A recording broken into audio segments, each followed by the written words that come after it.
Riley Whitelaw was 17, living in Colorado Springs. She was born January 20th, 2005, and shared an exceptionally close bond with her mother, Courtney. 6 months before her death, Riley designed a matching tattoo for them both, a symbol of their connection. Her stepfather, Chris Johnson, saw her as his own daughter. At school, Riley earned straight-A grades, played guitar, painted award-winning artwork, and became color guard co-captain. Customers at her job called her Smiley Riley for her warmth. She dreamed of studying forensic science to solve crimes. Her mother later asked, "How many 17-year-olds leave this much of an imprint on people?"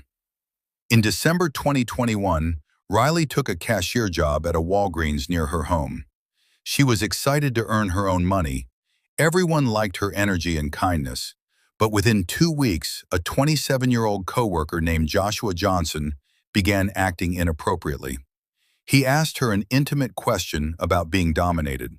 Riley filed a formal complaint to the store manager, Justin Zunino. She expected serious action, possibly police involvement. Instead, the manager simply spoke to Joshua and told him to stop. No suspension, no police report. Riley was left unprotected in the same workplace as someone who had already crossed a line. Weeks later, Joshua touched Riley inappropriately as he moved past her.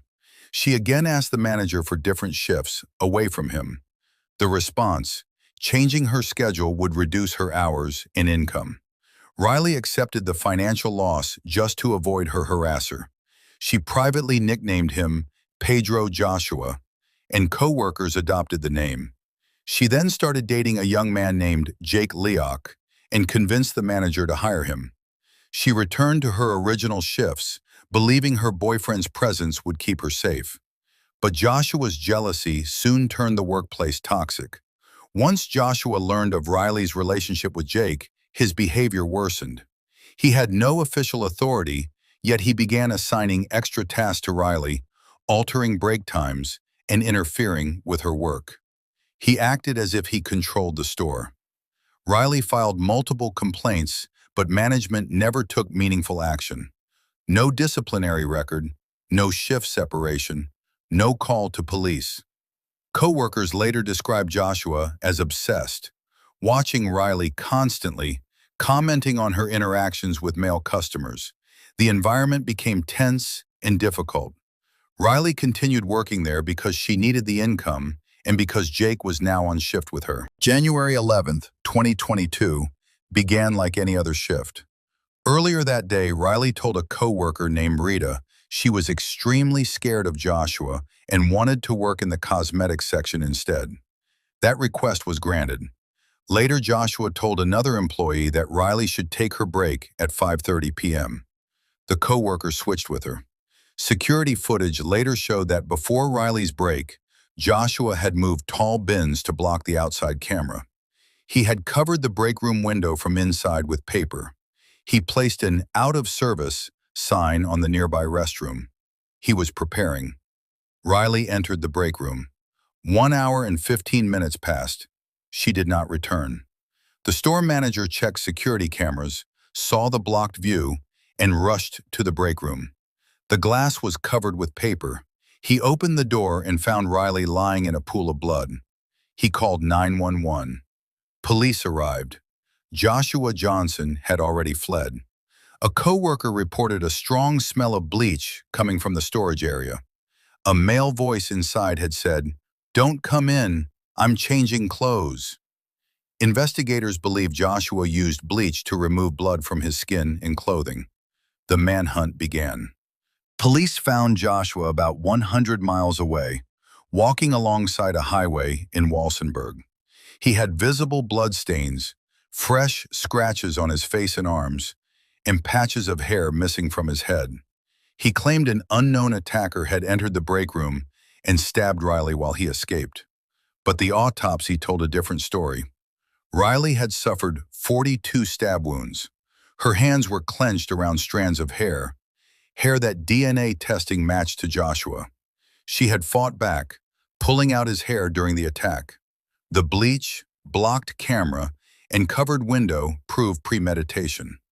The trial began September 27, 2023. The prosecution presented surveillance footage, DNA evidence, and Riley's prior complaints. The defense repeated the unknown attacker claim, but it collapsed. The jury deliberated for only 1 hour, extremely rare for first-degree murder. The verdict? Guilty. During this period, Riley's graduation day arrived. Her mother, Courtney, walked across the stage to accept Riley's diploma as the crowd cheered. At sentencing, the family brought 42 purple stones, one for each wound. They placed the stones into a glass vase, saying they wanted to fill it with kindness instead of violence. Judge Eric Bentley sentenced Joshua Johnson to life in prison without parole. Joshua sat motionless, refusing to look at his own mother who sobbed behind him. Riley's aunt called him a monster. After the sentence, Riley's mother pushed for legal change. Colorado passed Senate Bill 2375, later named Riley's Law. The law makes the protection of minor crime victims' names automatic and mandatory, not optional. Media can still request access, but families now have time to grieve without their child's name broadcast immediately. Riley's dream of forensic science never came true, but her name now protects others. Riley Whitelaw was buried with her matching tattoo, her straight-A record, her color guard uniform, and the knowledge that she fought back. She pulled out his hair. She left evidence. A jury took 1 hour to say her life mattered.